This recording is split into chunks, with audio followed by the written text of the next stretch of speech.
I'm Di. Welcome to my channel. If this is the first time you've been visiting my channel, thank you. Thank you for joining us. And if you're returning, thanks for coming back. You must have liked what you've seen. Okay, so for those that are new, this is Di's Home and Garden. And what we do cooking, we're out in the garden, and we do crafts. So today what I'm going to do is to make gluten-free tabouli. So normally it would be made with bulgur or cracked wheat, which wheat has gluten. So I'm going to make it with quinoa today.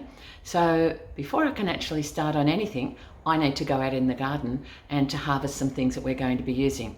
So join me while I go out in the garden. I've got to go in the front garden and I've got to go in the back garden. But let's have a look and see what I'm going to be picking.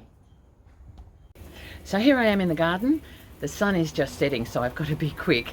I'm in my front garden and I've got a lovely little pocket in the garden here which gets shade. You can see that I've got, just up there, I've got a frangipani tree, and that gives a lot of shade in the heat of summer to my plants which are down here. So down here I grow a lot of herbs. So I've got mint, parsley, chives, oregano, or for the Americans, oregano.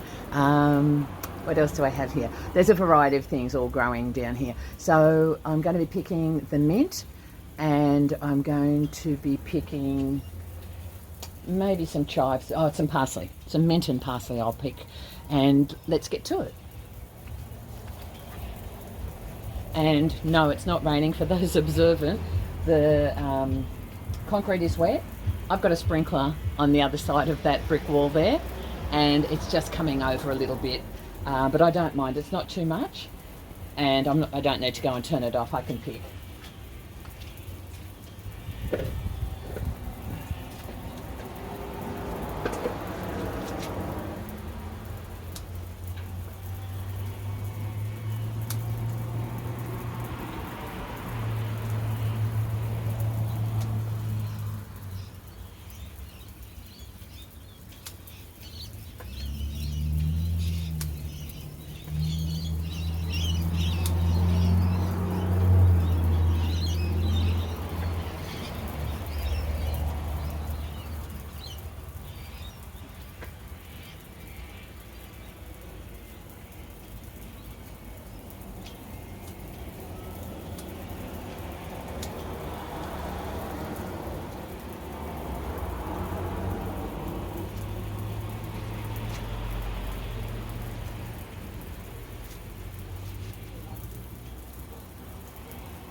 Yes, I did get a bit wet, but there you have it. I've got my mint and I've got my parsley. I did pick a lot of mint.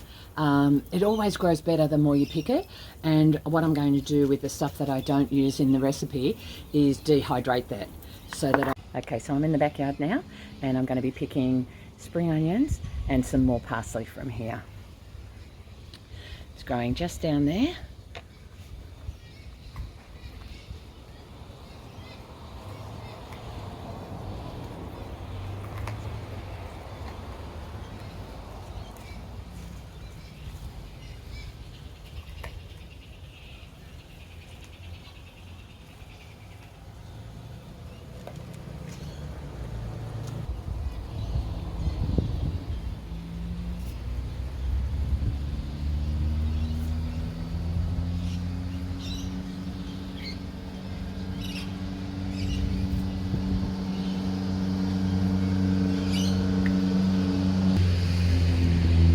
I do get a lot of comments about my dog, Zeus. He actually comes out to the garden and often helps himself. So if you can just see down there, he has been picking carrots. He knows which pots have got the carrots in them and he goes and helps himself. And he has actually eaten about 6 carrots just this afternoon. So, yep, we'll get him inside. He's had enough. Okay, so we're back inside now and I'm wet. I did get a lot more water coming over that wall than I thought. But anyway, bear with me. So we're going to have a look at the other ingredients that we're going to be using in our tabouli. So let's have a look and see what we need. So here are the ingredients. So at the back there you can see the things that I've just picked that you came with me outside to do. So there's mint and parsley in that one, and there's some more parsley, and there's spring onions, shallots, green onions, depends where you come from, what they're called, but they're all the same thing.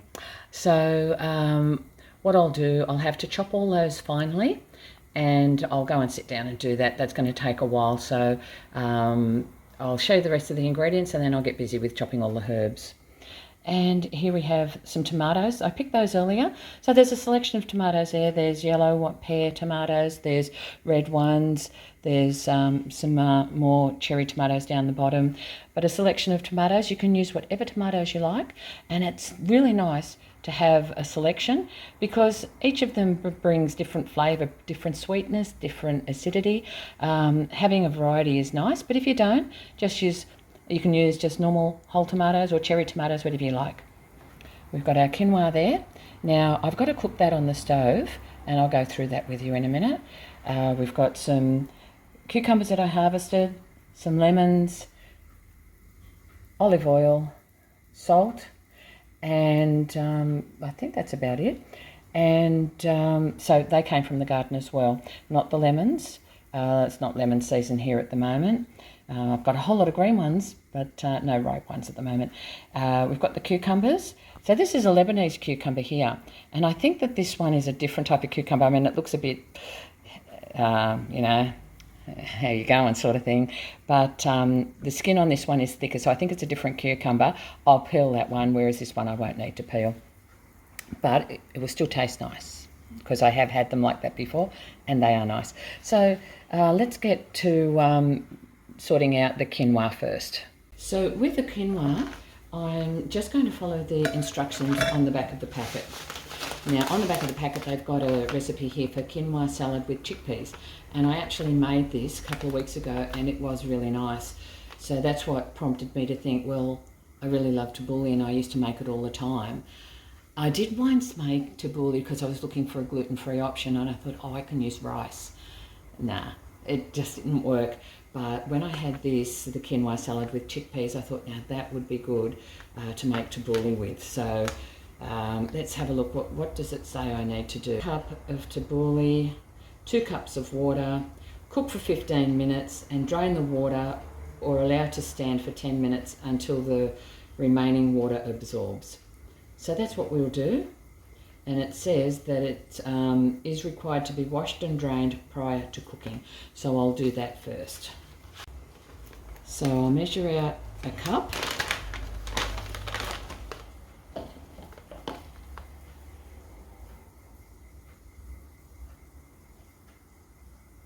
Cups. Very hard to see on this measuring jug where the cups are.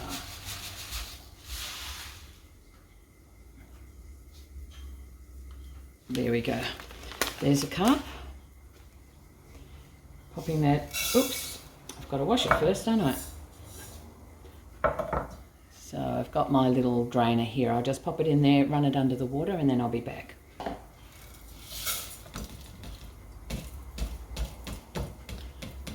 Okay, just a little word of warning. The quinoa seeds are very, very tiny. It reminds me of birdseed. You need something with very small holes. I did lose some of it through the holes, but not very much. So yeah, you need to, if I knew, I would have put some muslin in there and washed it with that. And we've got our 2 cups of water. I'll just pop that on the stove, bring it to the boil. How long did it say I need to boil it for? Was it 10 or 15 minutes? It was 15 minutes, so there we go. And while that's boiling, I'll chop up all the herbs. So I'll come back when all that's done. Okay, so we're back now, and we have cooked the quinoa. We have chopped all the herbs. So mint. What else? We have parsley and the spring onions. They've all been chopped. We've chopped up the onions. We've chopped up the tomatoes. We've chopped up the cucumber, and the quinoa's cooked. Been in the fridge and it's cool. So let's just take a look and we're just going to assemble it. Not much to do here, just putting it all in, but you can watch me as I do that. And you can see some of my ingredients there.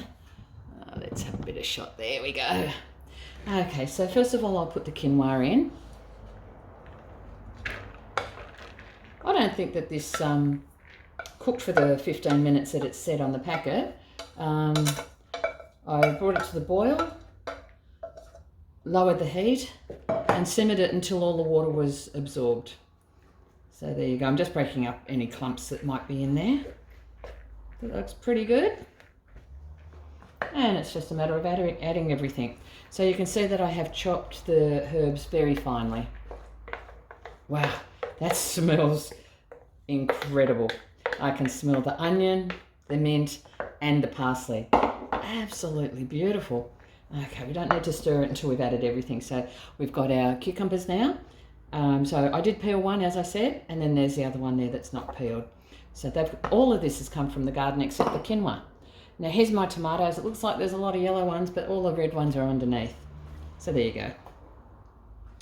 And with this, you can add as much or as little as you like. You might not like a lot of tomato. Well, don't add very much. You might love tomatoes. Well, I've got an abundance in the garden at the moment. I love tomatoes, so I've added probably way too much. But for my taste, it's beautiful. Now we need to add, I've juiced the lemons now. I had 2 lemons, and when I juiced them, there was hardly any juice that came out of them. So I've juiced 2 more, and we'll just see as I add that how much do I actually, I'll add it all. I do like things, I love lemon, so I like things rather lemony. And now we've got our olive oil. This comes out really slowly, so it might seem that I'm using a lot, but not much. It comes out very slowly.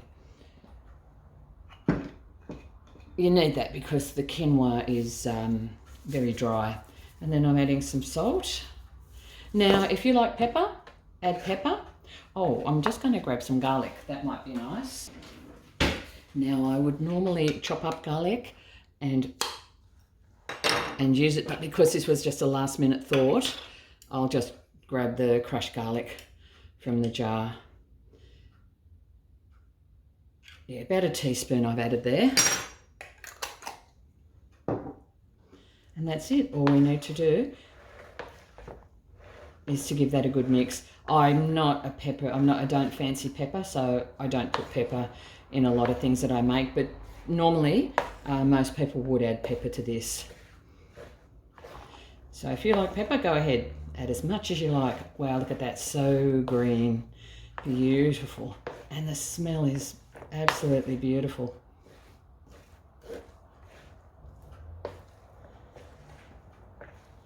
So what I'll do, I'll grab a spoon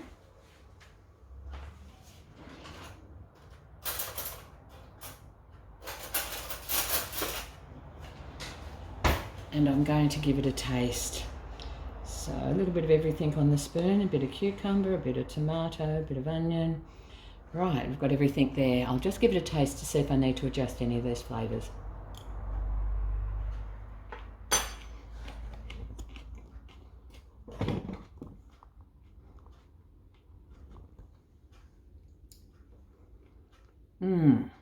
I actually think it needs more salt and it needs more lemon and it needs more oil. So I'm going to do that. I'm going to adjust it now. So here we go. Add some more oil because that quinoa, it's rather dry. And add some more salt. Now that was the last of my lemons.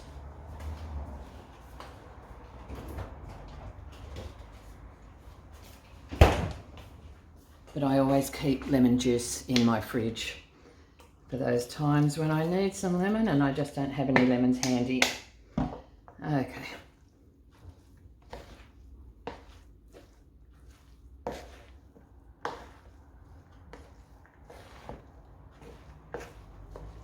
Now I'm just going to grab a clean spoon and we'll try it again.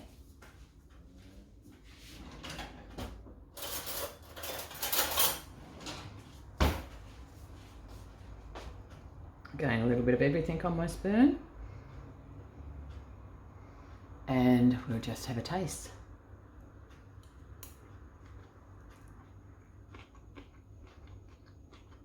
I probably have a grin in my teeth while I'm talking to you now. That is absolutely delicious. Absolutely delicious. So what I'm going to do, I'm going to serve this up with some tuna, and that's my dinner. Okay, thanks for joining me on this video. I hope you enjoyed it, and I hope you enjoyed looking at a recipe which is traditionally a gluten recipe and how I've made it non-gluten, gluten-free. So just experiment if you're gluten-free, and sometimes things work out, sometimes they don't. Thanks for joining me again. Hope to see you back again next time. Have a great day. Bye everybody.